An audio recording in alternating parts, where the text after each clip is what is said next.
Olá, meu nome é Ana Laura e nesse vídeo nós vamos abordar a respeito de lesão corporal, especificamente a lesão corporal culposa e a lesão corporal por natureza grave. Bom, antes nós venhamos aprofundar mais a respeito deste assunto e falar mais a respeito desses dois tipos de lesão corporal, é necessário que nós venhamos a entender o que é lesão corporal. Bom, no nosso Código Penal brasileiro, a lesão corporal é tratada no artigo 129. E no artigo 129, caput, nós temos o conceito do que é uma lesão corporal. Então, entende-se que lesão corporal é ofender a integridade física ou a saúde de outro. Nós estamos falando de um crime material, ou seja, exige o resultado naturalístico, exige a comprovação daquele dano à saúde do indivíduo, à integridade física do indivíduo. Também um detalhe que nós temos que nos atentar é a respeito do conceito subjetivo. Houve dolo, houve culpa? Nós temos situações em que há culpa e situações em que há dolo. Também é necessário analisar o nexo causal, que é essa relação, essa ligação entre a conduta praticada e o resultado produzido. Bom, no artigo 129 caput, nós estamos falando de lesão corporal simples. Por que lesão corporal simples? Porque é uma lesão corporal que não tem nenhuma qualificadora, não tem nada que agrave, nada que qualifique essa lesão corporal. Como nós vamos tratar mais pra frente, situações que agravam, que qualificam. Mas nessa lesão corporal simples, nós não temos isso. E o Código Penal estabelece uma pena relativamente pequena, uma pena de detenção que varia de 3 meses até 1 ano. Então, nessa lesão corporal simples, nós temos isso, uma lesão corporal que não tem qualificadora, não tem nada que agrave essa situação. E nós temos diversos tipos de lesão corporal. Nesse vídeo, nós vamos falar a respeito de mais duas, que é a lesão corporal culposa e a lesão corporal por natureza grave. Então, vamos começar pela lesão corporal culposa. A lesão corporal culposa está no artigo 129, parágrafo 6º. A lesão corporal culposa, ela se caracteriza quando ocorre a lesão corporal, mas o indivíduo que cometeu aquela lesão, ele não tinha intenção, ele não tinha dolo naquela conduta. Então, ele não tinha intenção de lesionar aquela outra pessoa, não tinha intenção, não tinha premeditado aquele resultado, ele não queria que aquele resultado acontecesse. Então, vamos trazer para um exemplo prático para que haja um melhor entendimento. Vamos imaginar que um indivíduo em seu veículo, ele estava dirigindo normalmente, e aí ele desobedece uma lei de trânsito e começa a mexer no telefone, mexer no celular enquanto está dirigindo, seja por uma ligação, seja por uma mensagem de texto. Ele começa a dirigir e a mexer no telefone, dividindo ali a atenção entre a direção e o telefone. E aí, por conta dessa divisão de atenção, ele acaba atropelando o pedestre e causando neste pedestre fraturas, lesionando aquele pedestre. Aí cabe-se a pergunta: aquele indivíduo, aquele condutor daquele veículo, ele tinha intenção de ferir aquele pedestre, de lesionar aquele pedestre? Aquela lesão corporal foi feita de forma intencional? Não. Ele entrou em seu veículo, não tinha intenção de ferir ninguém, de atropelar ninguém, mas por conta de alguma negligência, de alguma imprudência, de alguma imperícia, aquele resultado ocorreu.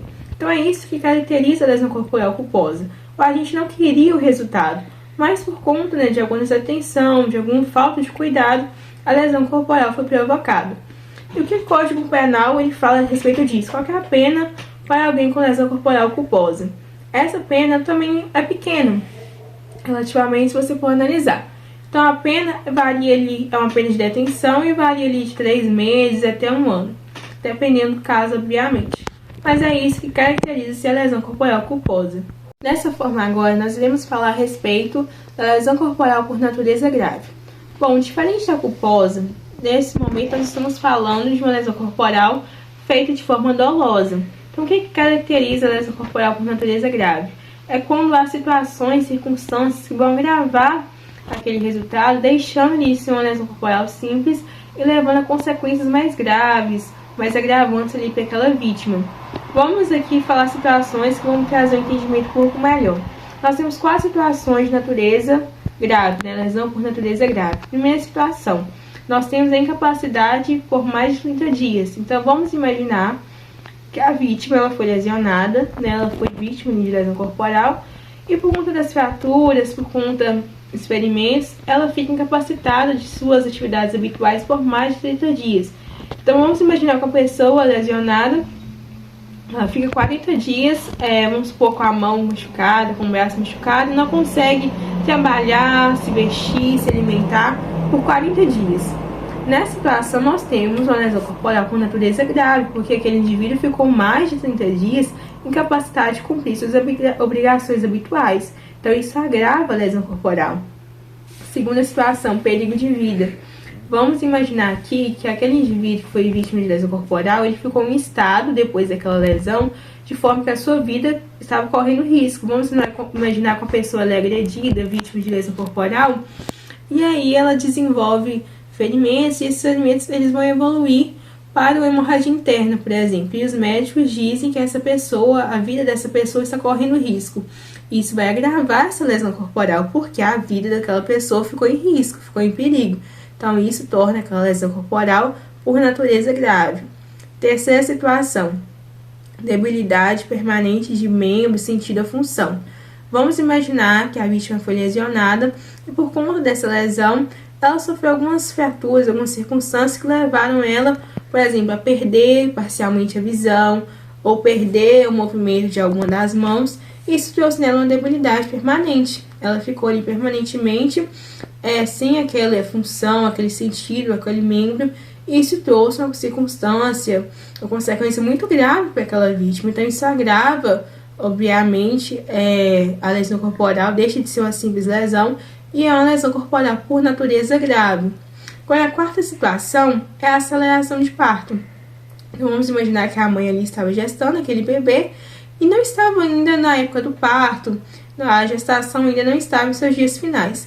E aí, por conta da lesão, aquela mãe vai ter uma aceleração de parto, o bebê vai nascer de um parto prematuro, e isso coloca tanto a vida da mãe quanto a vida do bebê em risco. Então, isso agrava, uma situação que agrava aquela lesão corporal, sendo comprovado que aquela aceleração de parto ela vem em decorrência da lesão sofrida pela mãe. Então, essas quatro situações: primeiro, incapacidade por mais de 30 dias. Segundo, perigo de vida. Terceiro, debilidade de membro, sentido ou função. Quarto, aceleração de parto. Todas as situações são exemplos claros. Por que essa situação de lesão corporal é agravada? Porque trouxe consequências mais graves, mais preocupantes para aquela vítima e deve ser analisado com uma situação, uma preocupação maior a respeito das consequências que aquela lesão corporal gerou. Então, essa é a minha explicação a respeito tanto da lesão corporal culposa, tanto da lesão corporal por natureza grave.